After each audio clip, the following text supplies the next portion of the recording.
Michael Webb was born here in Ogden, Utah.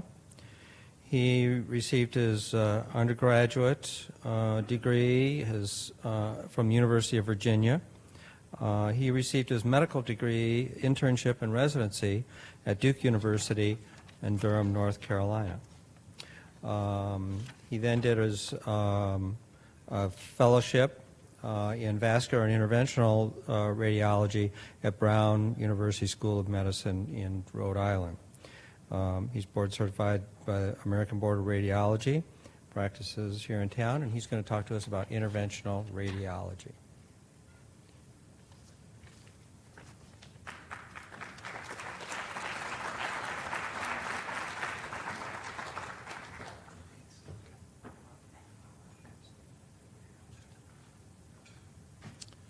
Good morning. It's a pleasure to be here.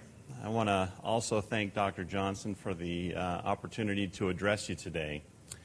My topic is what's new in interventional radiology, and there's always something new in interventional radiology, which makes it a nice field to work in. I tried to pick a topic that had broad applicability and hope that I can keep your interest. We're going to talk today about thromboembolic disease and some new advances in treatment as well as some new recommendations for treatment.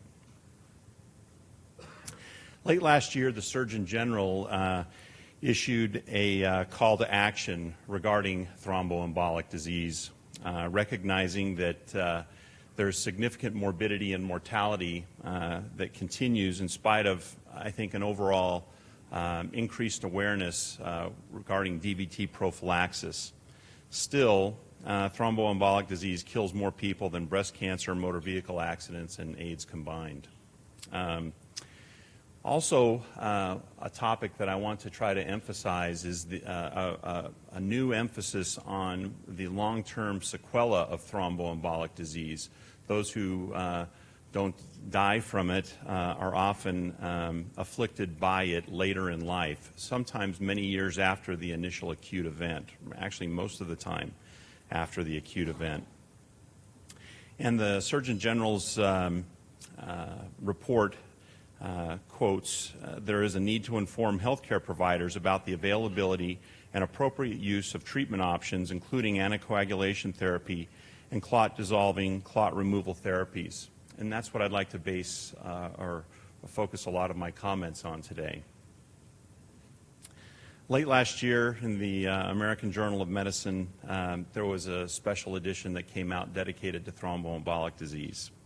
And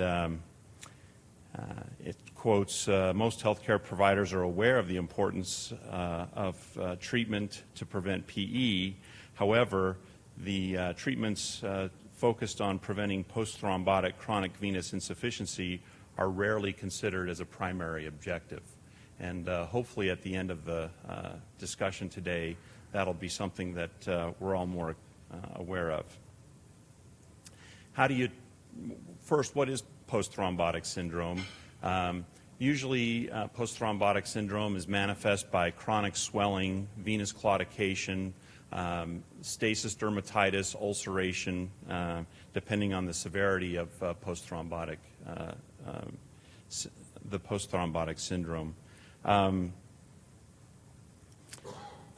Most people believe it's related to chronic or valvular dysfunction, although I'll show you that there is also a component of chronic venous obstruction that causes post-thrombotic syndrome.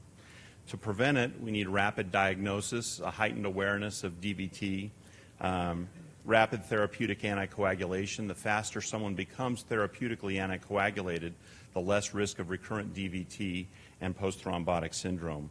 We need rapid clearance of thrombus, so anticoagulation therapy alone does not clear the thrombus. And then correction of venous outflow obstructive lesions.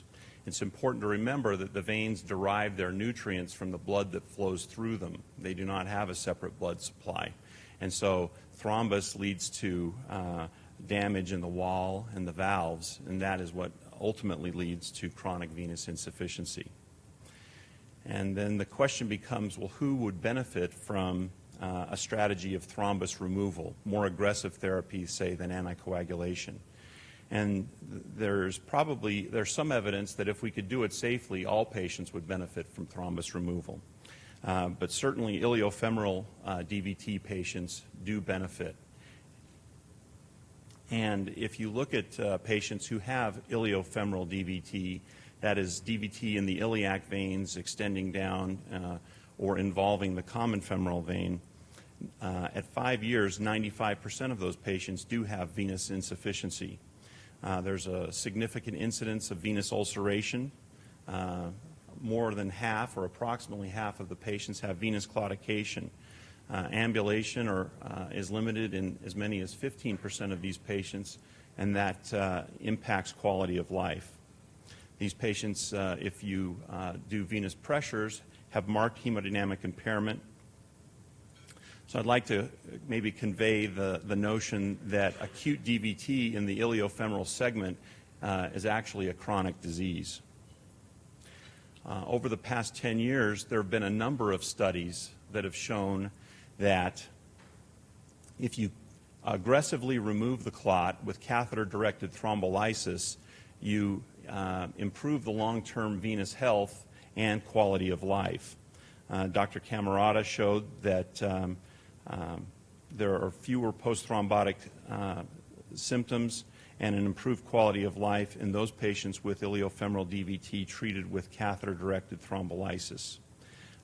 It's also been shown that you have more rapid and more complete symptom resolution, with complete symptom resolution in 78% of patients treated with catheter-directed thrombolysis versus only 30% with anticoagulation therapy alone.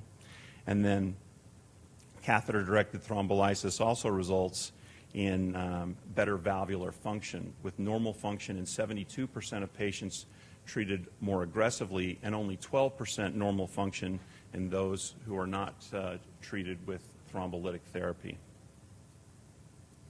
Again, from that same American Journal of Medicine issue, an article from pulmonologist Dr. Tapson, who questions what is our reluctance to take more aggressive therapy. And I think probably it's been my experience that there's a perception of risk. He notes that only 28% of pulmonologists have ever used catheter-directed thrombolysis to treat DVT. But he also goes on to acknowledge that catheter-directed thrombolysis has significant potential in promoting effective clot dissolution and removal, and that we should consider it more often. I hope to convince you that there are new techniques that are indeed safe and effective. They're minimally invasive, and that they should be considered for all of your patients with iliofemoral DVT. I've mentioned catheter-directed thrombolysis, and that's an old standby. It's long been the standard that for arterial thrombotic occlusions, catheter-directed thrombolysis is the treatment of choice. I'd like to convince you that thrombolysis should be employed for thrombotic venous occlusive disease as well. Using this technique, we place a catheter in the clot. We administer TPA as an infusion over a period of time. It usually is resource intensive. Most of these patients either stay in the ICU, sometimes in the intermediate care unit. Often therapy takes as long as 2 to 3 days. And it's been reported that there are bleeding complications, usually mild, but nonetheless bleeding complications in up to 11% of patients.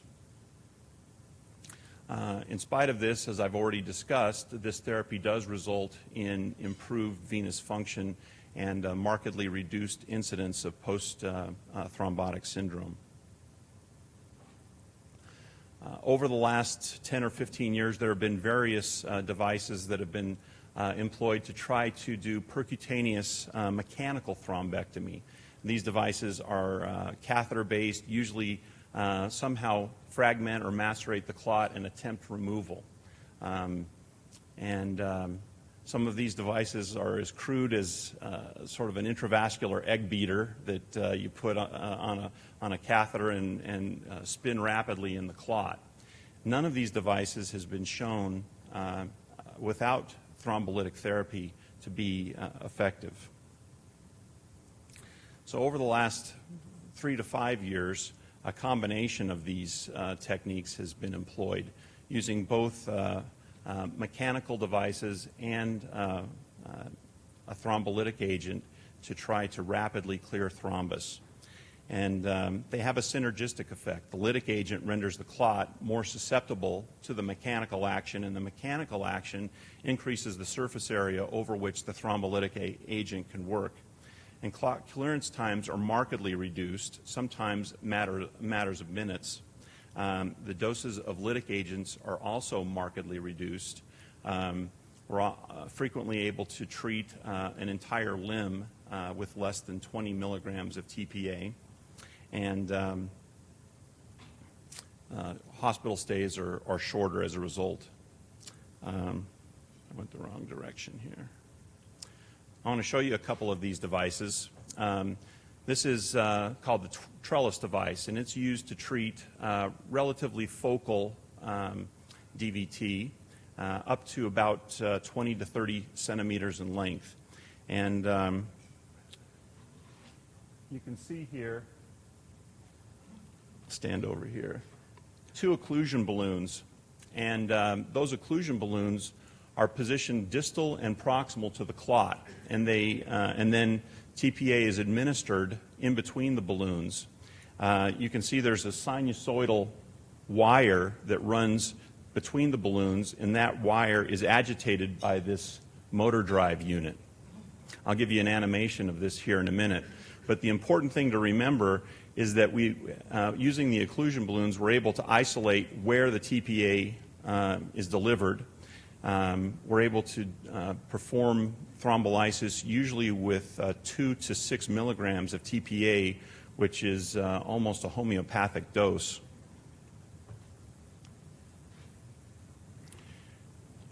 When we treat these patients, we usually, I'm hoping that this will play.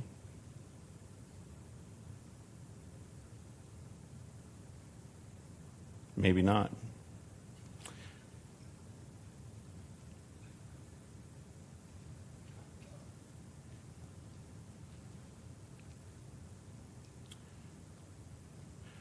I was going to say, when we treat these patients, we usually access from a popliteal location. The patients are prone. I'll use this static. We place the balloon distal to the clot. We then inflate the balloon proximal to the clot. We infuse the TPA and engage the motor unit to agitate the TPA within the clot. We then deflate the proximal balloon, and that is proximal to us. We aspirate what we can aspirate, and then we deflate the balloon upstream. And if we have a relatively acute clot, we usually have complete resolution of the clot. Time frame here is 20 minutes.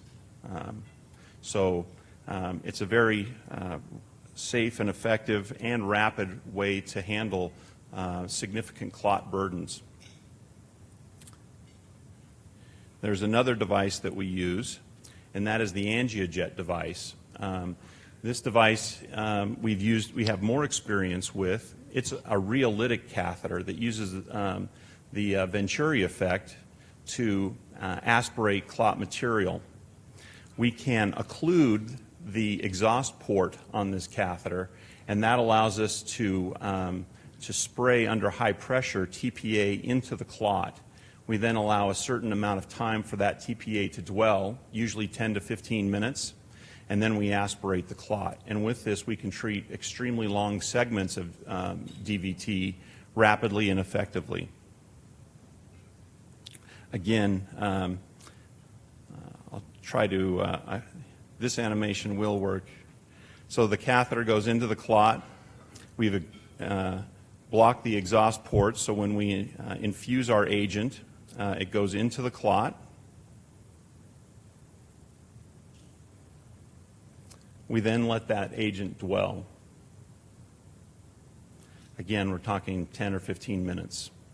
We then open the exhaust port and again pull the catheter through the clot, and we are able to aspirate any of the clot that's either dissolved or softened.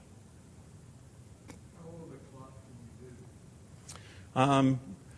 Effectively, weeks, maybe a month. Once it gets beyond a month, it becomes harder to use these therapies.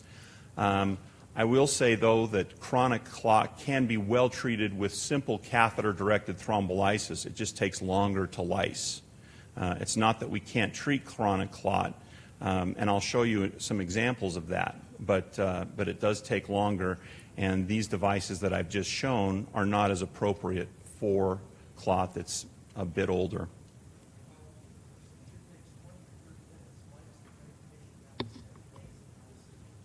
I want to clarify, the days in the ICU are simply with catheter-directed thrombolysis. It's a subtle distinction here, but that's if we simply place a catheter and simply infuse TPA into the clot. These devices have a mechanical component to them which rapidly decreases thrombolytic time. And so using the Trellis device, for instance, most patients are treated as an outpatient. This first patient is a 65-year-old retired pilot who had 2 months of nonspecific chest discomfort, a month of shortness of breath with exertion, a week of left leg swelling, and negative chest film, negative stress echo, negative EKG as well. We did a conventional angiogram, and you can see on the angiogram significant clot here in the common iliac vein and external iliac vein extending into the vena cava. We also have clot all the way up the femoral vein, and when further imaged, that clot extended inferiorly to the ankle. So from the ankle to the IVC, pure clot. The patient also had pulmonary embolism. I'm not sure if I'll show that or not, but our first step was we elected to place a temporary IVC filter. We then used the Angiojet device that I just showed. We used a total of 5 milligrams of TPA. This is a venogram of that iliac vein segment and IVC about 20 minutes later, and you can see significant clot dissolution. The femoral vein was nearly clear. You can see there is still a small amount of clot, but we do have flow reestablished. We decided to continue an infusion of TPA using catheter-directed thrombolysis, and that took place over 12 hours. Upon completion of that 12-hour infusion, not only was all of the clot in the lower extremity, pelvis, and IVC cleared, but also all of the pulmonary embolic material had dissolved. I want to emphasize there's a traditional thought that most clot starts low and extends high. It's frequent, especially with iliofemoral DVT, that clot starts high and extends low, particularly with a condition known as May-Thurner syndrome. And this syndrome is seen more frequently in women. And it's where the right common iliac artery, as it crosses the left common iliac vein, compresses it. And over time, and it compresses it between the artery and the sacrum. And over time, this leads to scarring and Webb or synechia formation. And that leads to obstruction. And these patients often present with clot that starts in the calf. This is an MR venogram on your right, showing the defect related to the crossing artery. This MR venogram was a young lady. She was actually asymptomatic. Just a nice example of the anatomy that sets up May-Thurner syndrome. She may have problems later in life. This patient that I'm going to discuss here is a 40-year-old woman. Her hobby was long-distance hiking. She would take a month off every summer and do long-distance hiking. And she presented with a week of progressive symptoms, extreme swelling and pain of her left leg. Her leg was blue and had poor capillary refill. She had markedly decreased sensation and motor function. Because the circulation is indeed a circuit, if you can't get venous outflow, it's hard for arterial inflow to be adequate. And so her leg was ischemic, related to venous occlusive disease. Again, her conventional venogram, we see a very thin outline of contrast around a sausage of clot throughout her femoral vein, extending up into her pelvis, into her common femoral and iliac veins. This also extended all the way down into the popliteal vein. She was in significant distress. This is an image that we took immediately prior to the aspiration part of the angiojet procedure. So we have infused our lytic agent up in the pelvis. This is the iliac vein segment, and just prior to aspiration.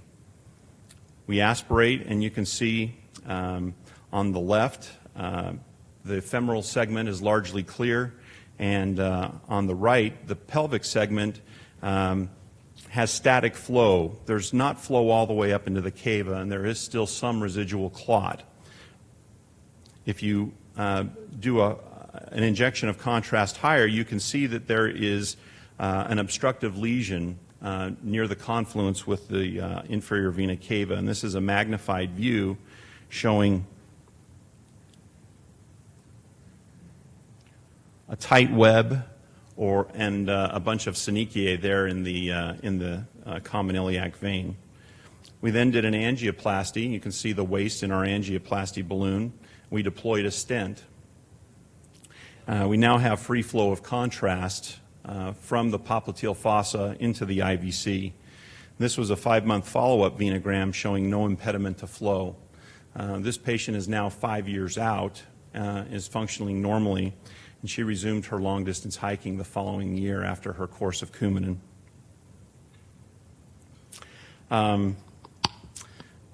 Just to emphasize that not all veins are alike, when you have popliteal or superficial femoral clot, that clot will often recanalize on with traditional anticoagulation therapy alone.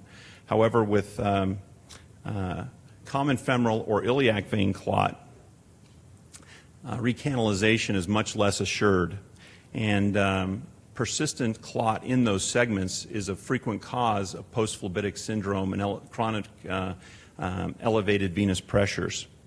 I want to emphasize that we can treat some of this chronic disease. This patient is a 49-year-old woman that we saw earlier this year, and she was diagnosed and treated with DVT and treated with a 5-year course of Coumadin. Her diagnosis was associated with her last pregnancy, and the child that was associated with was 18 years old.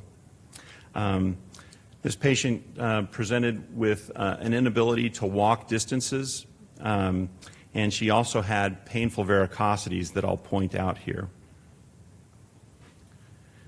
If you look, I'll help you interpret the venogram. This is her left side, and we see a contrast injection here at the common femoral vein fails to opacify any of the iliac segments. And there are robust collaterals that move across the pelvis to her right common femoral vein and then on up into the cava. So her left lower extremity is living purely on collaterals. And if you notice here, there is a large varix, and this is a right labial and vaginal varix that was quite painful for this patient. And she presented wondering if there was anything that could be done. We took her to the angio suite, and we were able to negotiate a guide wire through the native external iliac and common iliac veins. you can see we performed angioplasty, and she does have a lesion up near the confluence with the inferior vena cava. We angioplastied that lesion. She also has a lesion in her common femoral vein, and that was also angioplastied. We then deployed stents through the iliac segment. We did not extend our stents inferiorly to the common femoral vein because of the point of flexion there. Immediately post-intervention, you can see that we've reestablished flow from her left popliteal fossa all the way up to her IVC. And here again, this is a 1-month follow-up, and we see no further opacification of any of those collaterals. And so this is a patient who had 18 years of occlusive disease with debilitating symptoms, who I've seen actually twice since this 1-month follow-up, who's doing quite well. Very similarly, and actually seen in a similar, at about the same time, this is a 38-year-old woman with virtually the same symptoms and virtually the same anatomy. She had left leg pain and swelling. She associates her symptoms with a pregnancy 8 years ago. She'd been on continuous Coumadin therapy since that pregnancy, or since that delivery. Her main complaint were large, visible varicosities that were present in her anterior abdomen. And if you look, this is also a left-sided injection, and we only have flow across the pelvis via these large varicosities to the right side. These varicosities that are opacifying here are just below the skin, quite visible, big, ropey varicosities across the anterior pelvis. This is an active young woman who was unable to be as active as she wanted to be because of debilitating swelling and discomfort in her left lower extremity. The patient is prone, so the image is reversed, but you can see we've again traversed the occluded segment. We balloon angioplastied and stented, and we now have free flow through the previously occluded segment. You might say, well, what is the long-term patency of these stents? It's actually quite good, and the reason for that is these are very large vessels. These stents that I've just shown you are 14-millimeter stents, and one of the things that, particularly in veins, that usually leads to stent failure is intimal hyperplasia. You usually get at least 1 to 2 millimeters of intimal hyperplasia, and in a very small vessel, that can become occlusive, but in a 14-millimeter vessel, it rarely does. So long-term patency of these stents is excellent. I want to shift gears just a little bit. We've talked about some of the therapeutic options for treating iliofemoral DVT, and I also want to talk a little bit about some of the options that we now have regarding prevention of pulmonary embolism in patients who have known DVT. There are new devices that allow us to place a time-limited or retrievable filter, and these devices, in some people's minds, have expanded the indications for use of IVC filtration. If you look at the traditional indications for IVC filter use, it's patients who have documented DVT with a contraindication to anticoagulation therapy. That's the most common indication. We also place filters traditionally on patients who have failed anticoagulation therapy. We place them in patients who have markedly decreased respiratory reserve, where any additional pulmonary embolism would not be well tolerated. And then we place filters in patients who, for some reason, are unable to adhere to an anticoagulation regimen. And then finally, but rarely, we place filters in patients who have large free-floating thrombus in the pelvis or inferior vena cava. This is such a case, and you can see this white filling defect. Keep doing that. in the bottom of the inferior vena cava here. This was a venogram taken as we were going to place a filter.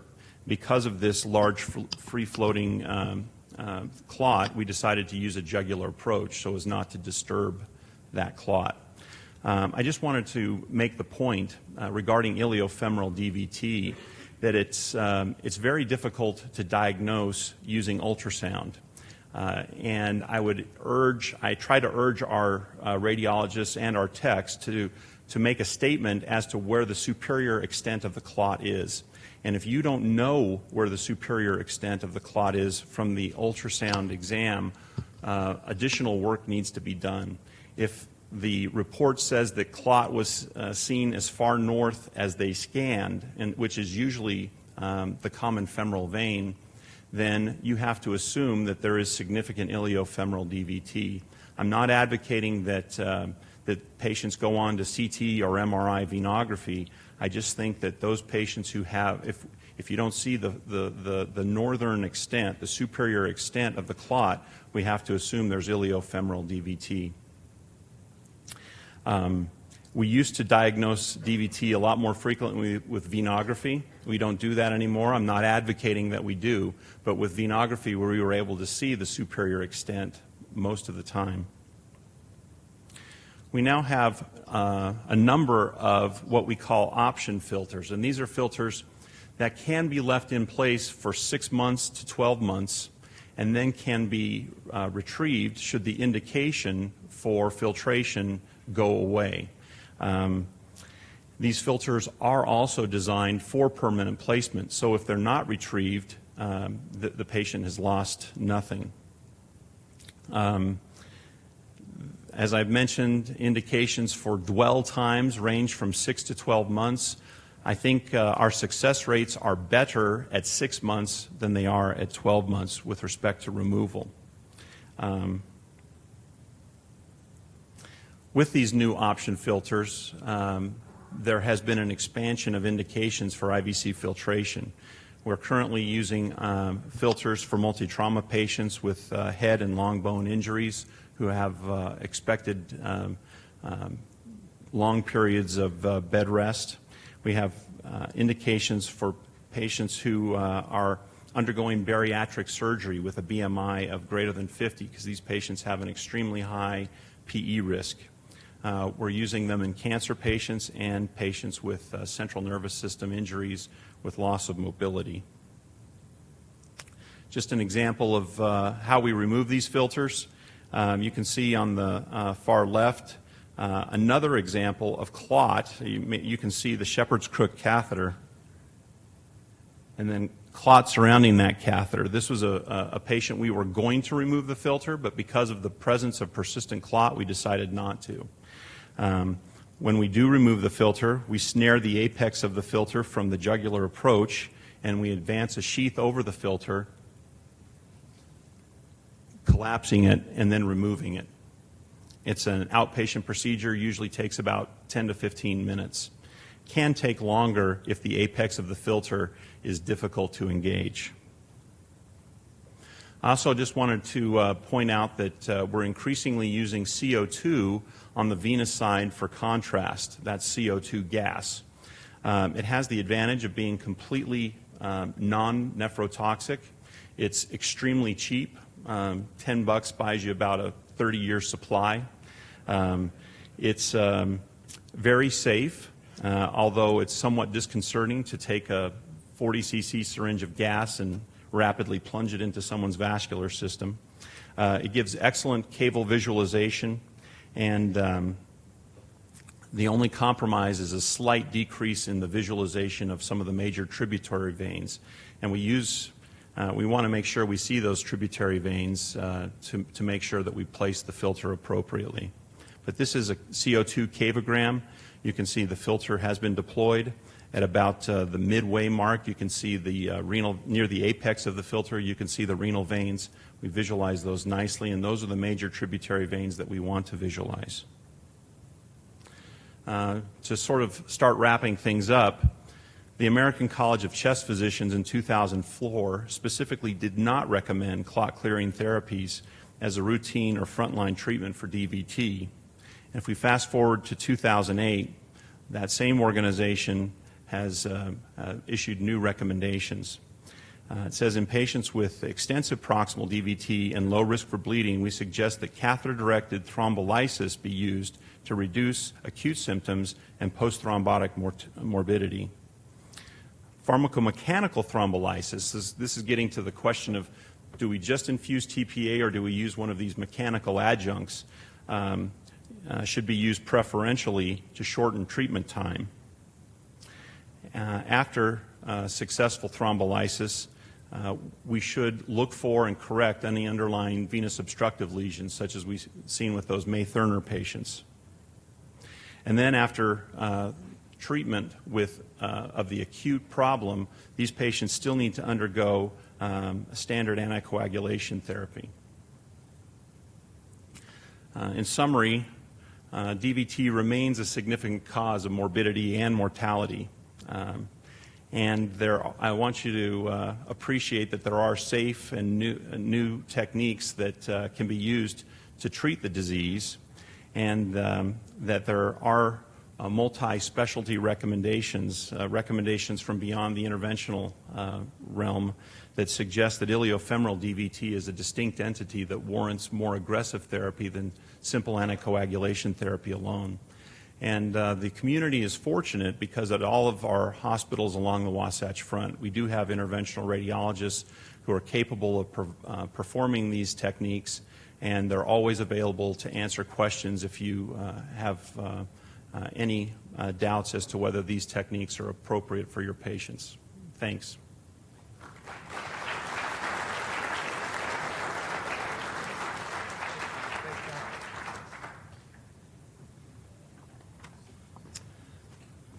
Just before our last speaker,